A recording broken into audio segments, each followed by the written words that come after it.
Ce podcast a été réalisé avec le soutien du service du tourisme d'affaires de Visite Wallonia. Vous écoutez Z sur 7, le podcast quotidien de Transcanal Z. Aujourd'hui, nous sommes le 20 février. Votre podcast aujourd'hui est écrit par Salomé Bayard et animé par Béatrice Marlier. Bonjour à tous et à toutes. Aujourd'hui dans ce nouvel épisode, en Belgique, dénicher un appartement ou une maison à louer relève désormais du parcours du combattant. Les prix ne font qu'augmenter. Autrefois moins valorisés, les travailleurs de plus de 50 ans sont aujourd'hui assez prisés. En fin de carrière, on a plus la volonté de rester dans une certaine sécurité et donc on va plus faire en sorte de rester dans le travail dans lequel on est. Restez bien à l'écoute, Z sur 7, c'est maintenant.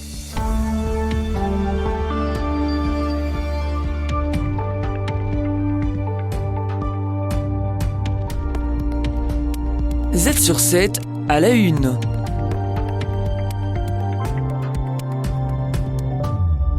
Trouver un appartement ou une maison en location en Belgique devient un vrai défi. L'an dernier, les agents immobiliers ont signé 10% de contrats locatifs en moins. Résultat, une pénurie qui fait grimper les loyers. Charlotte Deteille, directrice générale de Federia. On a une offre qui se raréfie vraiment, aussi, surtout à Bruxelles, mais également en Wallonie, et avec une demande qui est beaucoup plus importante. Et donc, les prix ne font qu'augmenter en conséquence. En 2024, louer un logement en Wallonie coûte encore plus cher. Plus 4,12% en moyenne sur les nouveaux baux.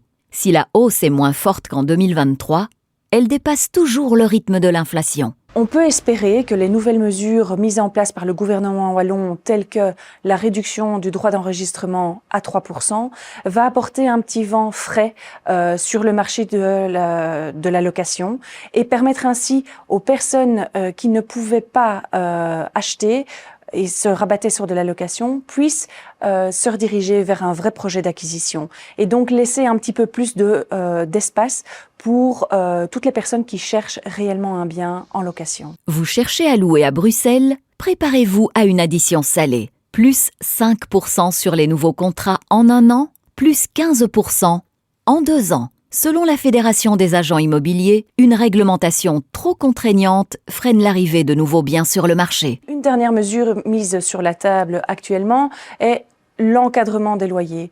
Et là, nous sommes contre en l'état, mais nous sommes ouverts évidemment avec les autres acteurs du secteur à pouvoir réfléchir à une action qui serait vraiment la plus productive pour le marché du logement à Bruxelles. Les loyers vont-ils encore augmenter? Federia tire la sonnette d'alarme. Sans intervention, la pression sur le marché locatif ne fera qu'empirer. La solution, selon la Fédération des agents immobiliers, encourager propriétaires et investisseurs à remettre des logements sur le marché.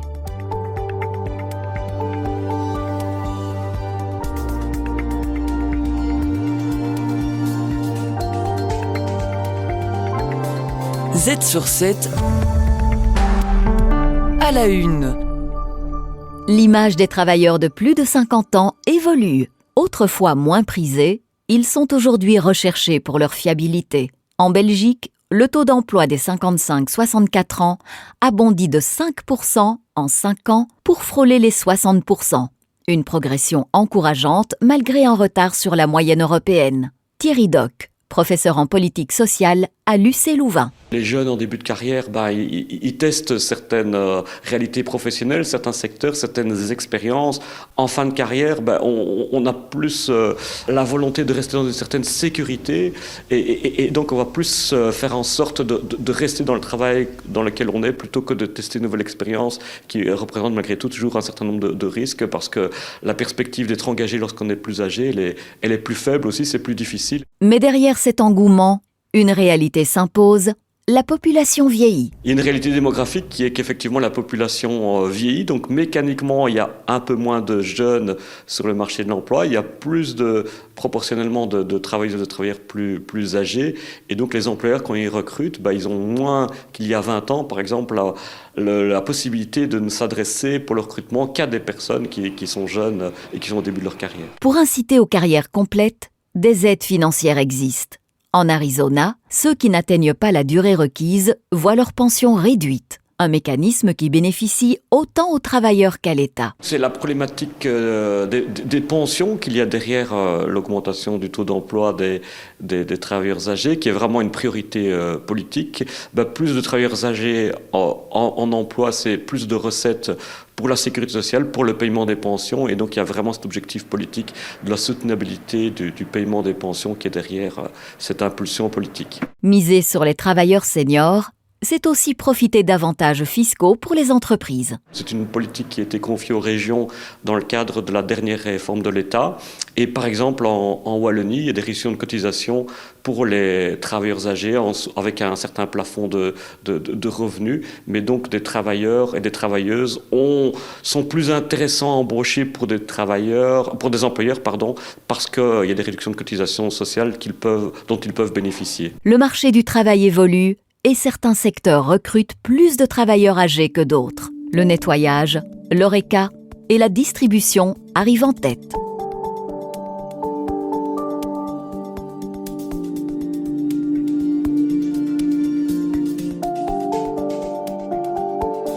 Z sur 7 à la une. Les jeunes entreprises TIC ont trouvé un environnement propice à Bruxelles avec une hausse de 25% des créations selon l'étude réalisée par Agoria. Mais la véritable question est comment les retenir? Brieux Janssens de Varebeek, manager d'Agoria Brussels. On se rend compte à travers les chiffres de l'ONSS et de StatBel qu'on a pu analyser que sur tout secteur confondu, on est plus ou moins à 61% d'augmentation d'entreprises qui quittent Bruxelles. Et quand on se plonge sur l'ICT, c'est x4 carrément. En 2023, Bruxelles a perdu plus d'entreprises qu'elle n'en a attirées, selon Agoria. 316 départs contre 150 installations. Une grande mobilité, principalement due au modèle des sociétés de services. Il y a effectivement un côté un peu volatile dans le côté ICT. Donc une entreprise ne doit pas déplacer des grosses machines, ce sont des ordinateurs et on passe facilement d'une région à l'autre, ce qui est un peu malheureux. Mais c'est poussé effectivement par un contexte entrepreneurial qui est mauvais. La liste des obstacles à Bruxelles est longue. Lenteur administrative, immobilier coûteux et vieillissant, lourde fiscalité. Des facteurs qui expliquent l'exode vers d'autres régions. C'est la fiscalité à Bruxelles, très complexe entre les communes et la région, avec des augmentations de taxes quand même régulières, peu de prévisibilité aussi sur les augmentations. La mobilité à Bruxelles qui n'est effectivement pas connue pour être facile. Et puis on se rend compte aussi qu'au niveau des talents, c'est pas toujours facile de trouver les bonnes personnes, les bons talents qui parlent les langues désirées. Brieux Janssens, patron d'Agoria Brussels, explique que les déménagements surviennent surtout au passage de la start-up à la scale-up. Un manque de stratégie régionale est la cause principale de ce phénomène. Je pense qu'à Bruxelles, on a tout pour faire des belles choses. Donc il n'y a plus qu'à, j'ai envie de dire. Le formateur doit avoir une stratégie qui est un peu plus dirigée vers les entreprises, qui pourrait les soutenir un peu plus. Et les entreprises doivent avoir l'impression d'être aimées et d'être attendues à Bruxelles. En l'absence de gouvernement à Bruxelles, le patron de la Fédération des sociétés technologiques ne perd pas de temps et s'adresse déjà aux formateurs, actuels ou futurs. Z sur 7 à la une de Trends Tendance. Le magazine Trends Tendance mène l'enquête, un journaliste en dévoile les coulisses.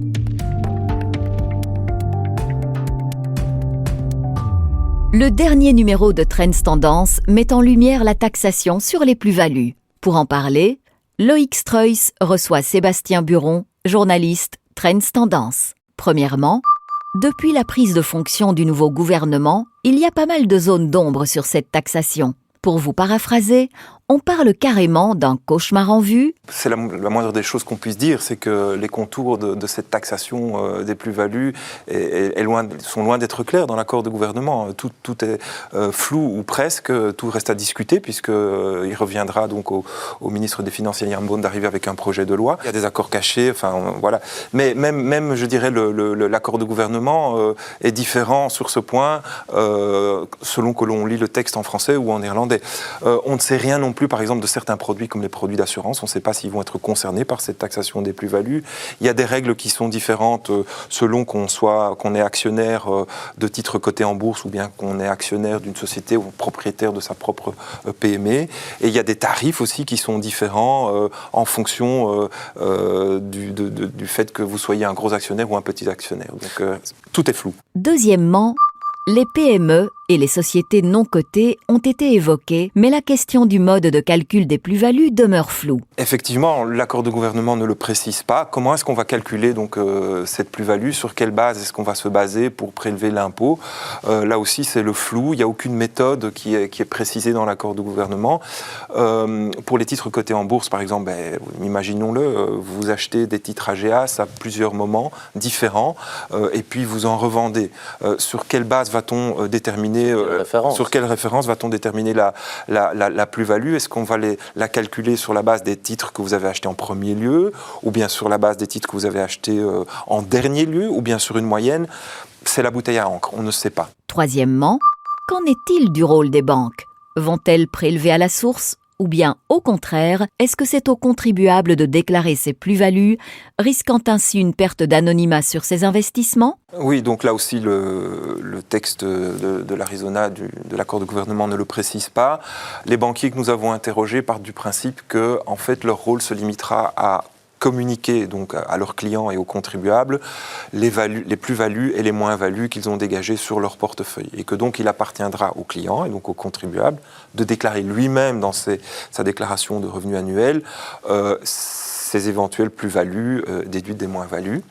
Mais donc ça veut dire qu'il va forcément sortir du bois et il va devoir révéler indirectement ou directement son patrimoine à l'administration fiscale qui va trouver là un tas d'informations intéressantes pour elle. Finalement, selon l'enquête, il y a un mauvais signal. Et ce mauvais signal est adressé au capital à risque. Mais oui, puisque voilà, quelque part, on va taxer, je dirais, dans le cadre des sociétés qui ne sont pas cotées, donc des PME, on va taxer quand même l'initiative. Donc quelque part, on va récompenser aussi le placement sans risque et l'épargne sans risque. Donc là, il y a quelque part un mauvais signal au niveau de l'esprit d'entreprise, la création d'entreprise, du tissu économique qui risque d'en pâtir. Les meilleurs experts boursiers vous proposent des analyses des marchés internationaux, des conseils avisés et les dernières tendances économiques. Z sur 7, expert boursier.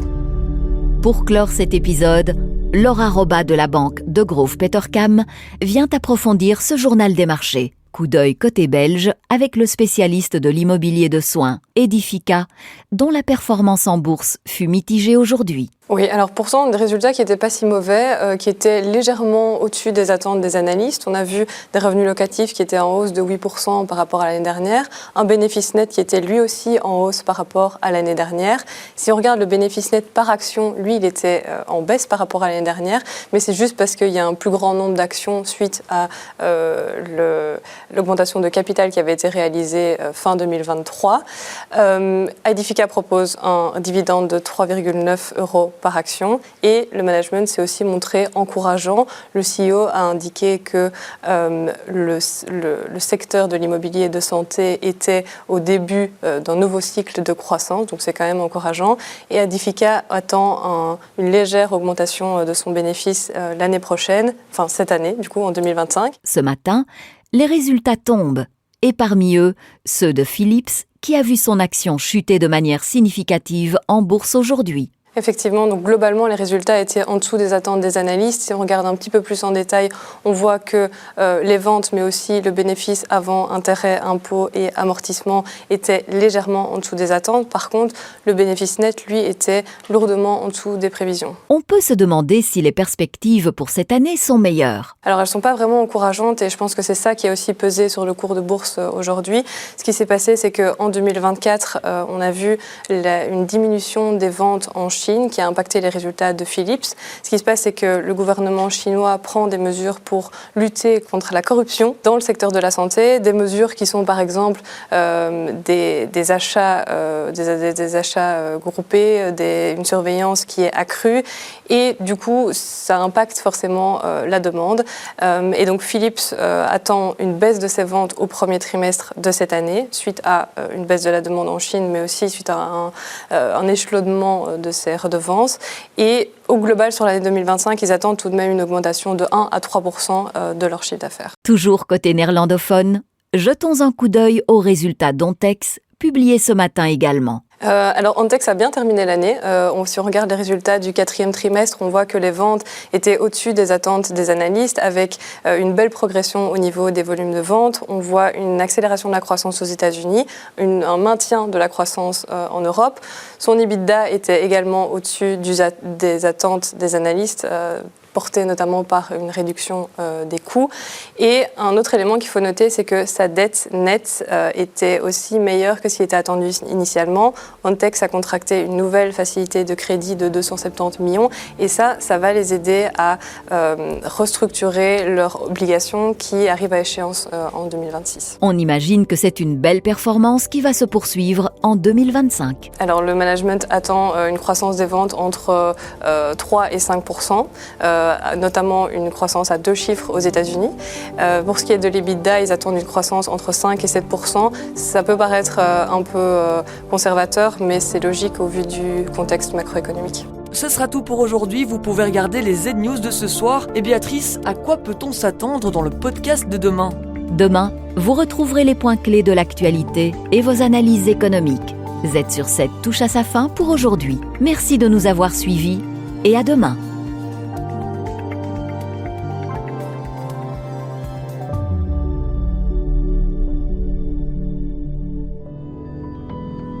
La Wallonie est la destination idéale pour vos événements professionnels.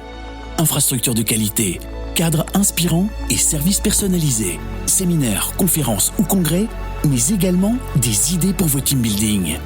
Profitez d'un environnement accessible, moderne et naturel. Rendez-vous sur visitewallonia.be.